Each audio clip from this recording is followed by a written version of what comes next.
Let's have a quick look at how to format our paragraphs using indents and tab stops. Now the most convenient way to do so is to have it to drag them on the rulers on the page. So if your ruler isn't displaying, like mine are not right now, go under the View tab and select a ruler. So for indentation we have 4 different sliders that are available to us. So let's just explore what each of those does. The changes apply to the paragraph that you're currently in, or this or multiple paragraphs if multiples are selected. So let's look at the first slider on the top left. That's our first line indent. So if you drag that in, it brings our first line in. So put that back. The next one underneath of it is our hanging indent. So if we drag that one in, that brings everything except for the first line in. The box below those two, drag them both at the same time. And if we drag it with one or the others moved already, then it moves them all relative to their positions, current positions. And this right one over here is our single right hand indent.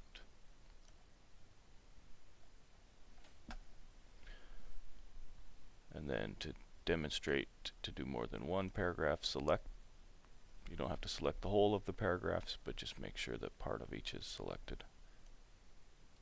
And so the different ones that we did in our assignment was a first line indent, a hanging indent,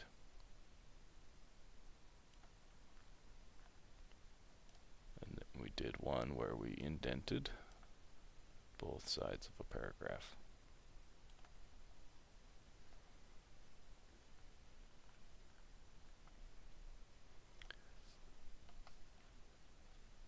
You can get all of these same options by going under the layout and clicking on the paragraph button to bring up the whole paragraph settings. And so these left, right indents do the same thing as our sliders. We can select none on the left. So this applies to the left. If we select none, it brings both lines in. We can select first line and hanging, and that does the same as selecting one of the two sliders on the ruler.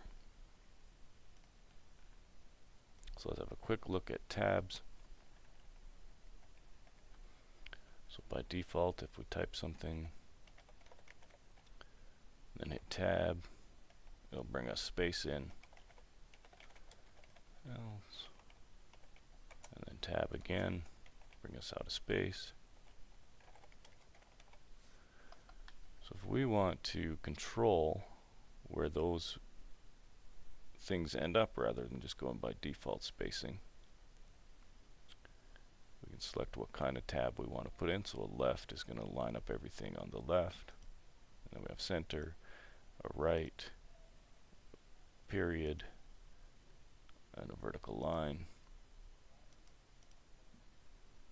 So let's start out with the left. So say we want this to be further over at maybe 4 centimeters. If we just click on here,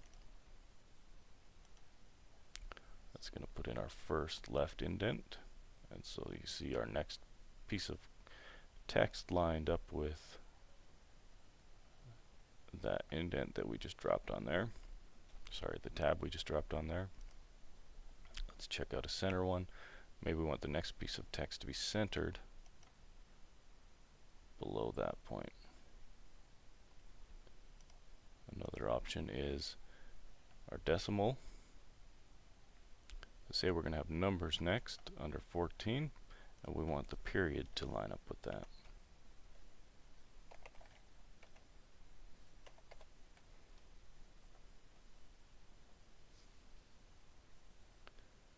If we want to edit those tabs directly with numbers, we can click on the paragraph settings, Go to our tabs, select each one of these. So you can see we have our left, center, and a decimal one. We can add a leader to them by clicking on one of the leaders and then click set. You can see we have leaders. Let's add another line.